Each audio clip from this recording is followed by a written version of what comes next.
go into the fourth commandment, which is honor thy father and thy mother. The fourth commandment would forbid all disrespect, unkindness, stubbornness, spitefulness, complaints, and disobedience toward our parents and lawful authorities. So it forbids disrespect, unkindness, stubbornness, spitefulness, complaints, disobedience toward our parents and toward lawful authorities. Jacques and I have been talking about this. Stay-at-home orders going into effect at 5 o'clock, and saying, well, we certainly want to obey our lawful authorities, Cynthia Lee Chang, Governor Bell Edwards, the people who have authority over us. The Archbishop has made a decision, no, we're not going to have Mass, but it's something that we have to consider, and we can use this in moral decision making. So that would be what the fourth commandment forbids, and what it requires is that we love our parents, that we respect and obey our parents in all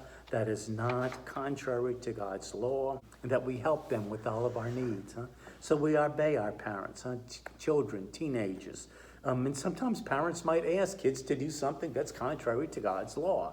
And if that's the case, then children would not be obliged to obey their parents under those conditions. So forbids disrespecting our parents, requires love and obedience to our parents.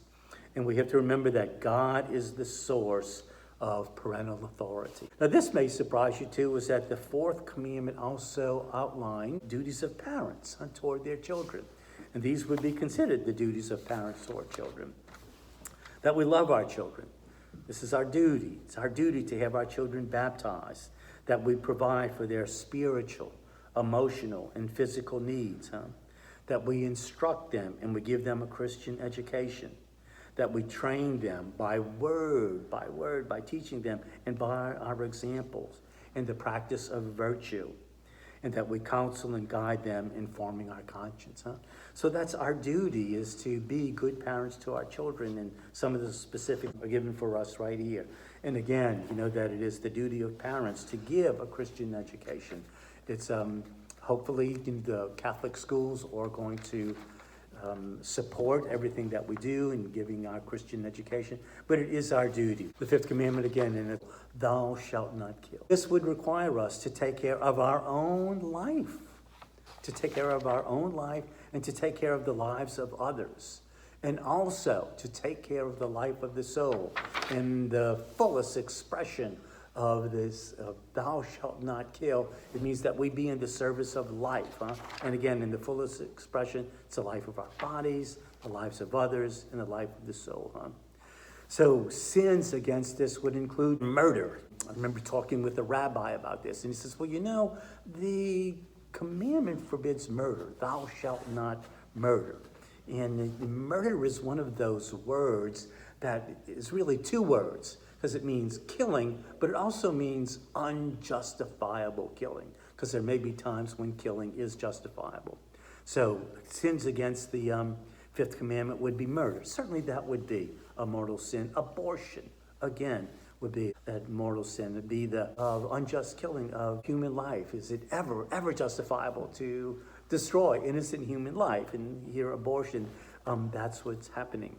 Euthanasia, to kill someone because of our perception, or because this person is in a great deal of pain, or because we've made a judgment that their quality of life doesn't meet the values of contemporary standards. And so for that, our society may decide, well, it's okay to end the lives of these people. But the fifth commandment is saying, no, we cannot do that.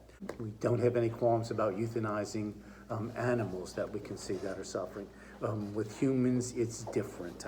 With humans, that would be considered sinful, especially at end-of-life issues. That's something that's very important in medical ethics right now.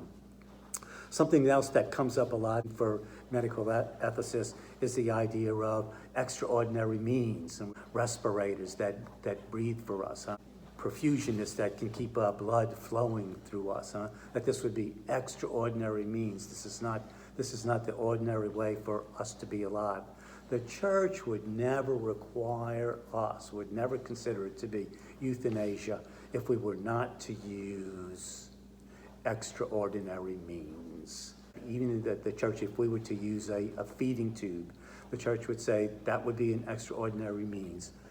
Pope John Paul II disagreed with that, made it known that he disagreed with it, but still it would be okay to withdraw extraordinary measures. In fact, that has happened, and people live.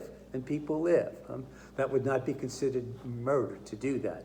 It would be considered murder to assist someone in suicide, to give someone a medicine that would cause the cessation of breathing, to intentionally murder someone. When we are withdrawing extraordinary means, we're saying, well, no, it is not up to us to God. It is not up to us. This is a natural course of events, and extraordinary means can be withdrawn without being considered euthanasia. Another one is culpable suicide. To commit suicide, we would say, is a mortal sin. Remember, the conditions that make a sin mortal is that the sin must be seriously wrong or considered seriously wrong.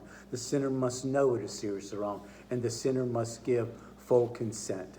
The shorthand of all of that, is that it must be a grave matter, it must have sufficient knowledge, it must give full consent. And plenty of times when people commit suicide, they are not reasonable. Plenty of times they are under duress. And because of that, because they're under duress, their culpability can be reduced. Mutilation of our bodies would be considered a sin against the fifth commandment. Sterilization, without a serious medical reason for sterilization, be just simply to destroy very, very good healthy tissue because we do not want to perpetuate birth, would be considered harming the body. Torture, brainwashing, indecent living and working conditions, forced imprisonment of innocent people, slavery, selling of humans, all of these would be considered sins against the fifth commandment. We may risk our lives, however. We can risk our lives for a serious motive. There was in Scotland, I guess maybe 15 years ago, this would be kind of like a great example for people studying ethics. A man in Scotland got into with a weapon and was killing sixth graders. Was kind of like just killing them one after the other. Certainly in a situation like that, to use lethal force, to use equal force, to kill that man, to stop him from killing children, that would be a situation where we can risk our lives for a serious motive, where it would even be a situation where killing would be justifiable. Drug abuse would be considered harmful to our bodies. That would be considered a sin. Sterilization for health reasons would involve no sin. If a person has cancer, and because of that, ovarian cancer, because of that, ovarian tubes have to be removed, and person becomes sterilized as a result of that, where the intent was not sterilization, but the intent was to remove the cancer, that would not be considered sinful. So yes, there are times when it would be considered lawful to kill another person, and the situations would be, it may be lawful to take the life of another person to protect one's own life and possessions, and those of one's neighbor from an unjust attacker. So to protect one's own life and possessions, or those of a neighbor from an unjust attacker, provided that there is no other means of protection that can be effective. Another situation would be in fighting a just war. When we're fighting a just war, it is okay to take the lives of another, or to execute just punishment for a crime.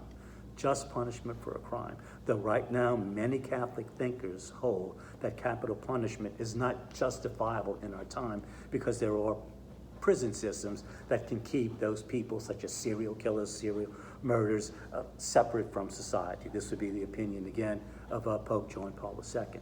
So we mentioned in fighting a just war, but what are the conditions that would make a just war? First of all, there are 5 conditions for a war to be just. It has to be declared by a legitimate authority. So a country, the United States of America, a sovereign country, the country of France, a sovereign country, they would be justifiable authority. A motorcycle gang like Hell's Angels in California or the Pagans in Houston, that would not be considered a legitimate authority.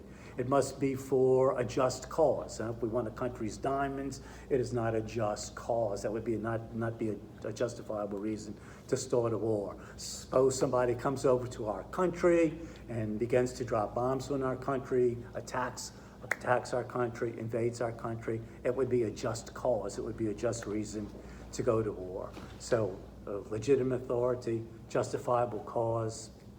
It has to be as a last resort to declare the war. It would have to be as a last resort. Two other conditions: it would have to be proportional, and it would have to be discriminatory.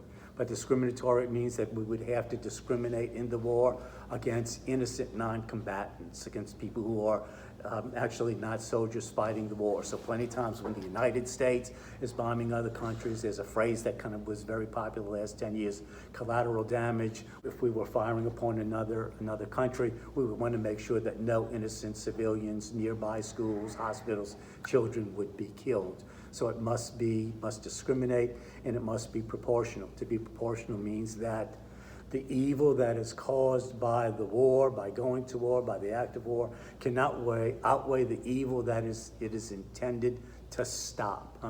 So going into war, World War II, the world is being taken over. Millions of Jews, millions of Catholics, not millions, millions of Jews, hundreds of thousands of Catholics are being killed. Countries are being taken over by a Nazi regime. Certainly would be considered justifiable.